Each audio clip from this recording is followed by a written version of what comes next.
കണ്ണൂർ പയ്യന്നൂരിൽ സ്കൂൾ വിട്ടു പോവുകയായിരുന്ന 12-കാരിയെ പീഡിപ്പിച്ച ഓട്ടോ ഡ്രൈവർ പിടിയിലായി. പുഞ്ചക്കാട് സ്വദേശി ജയേഷിനെയാണ് ഇപ്പോൾ പോലീസ് കസ്റ്റഡിയിലെടുത്തത്.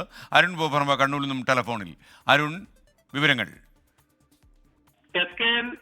ജൂലൈ 30 വൈകിട്ടാണ് ഈ പരാതിക്ക് ആസ്പദമായിട്ടുള്ള സംഭവം ഉണ്ടായത്. ആ പയ്യന്നൂരിൽ സ്കൂൾ വിട്ടു വരികയായിരുന്നു ഈ പെൺകുട്ടി.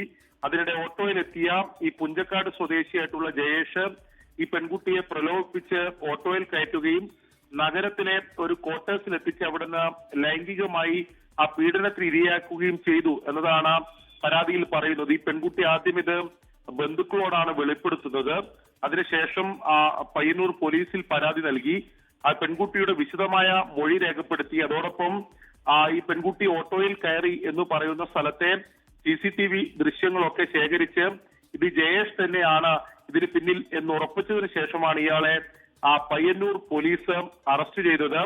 എന്തായാലും വളരെ ദൗർഭാഗ്യകരമായിട്ടുള്ള ഒരു സംഭവമാണ് ഉണ്ടായത്. ലോകത്തെവിടെയായാലും ഏത് സമയത്തും 24 വാർത്തകളും ഓഗ്മെന്റഡ് റിയാലിറ്റി പാക്കേജുകളും എക്സ്പ്ലെയിനറുകളും വിശദമായി കാണാൻ ഞങ്ങളുടെ YouTube ചാനൽ നിങ്ങൾക്ക് സബ്സ്ക്രൈബ് ചെയ്യാം.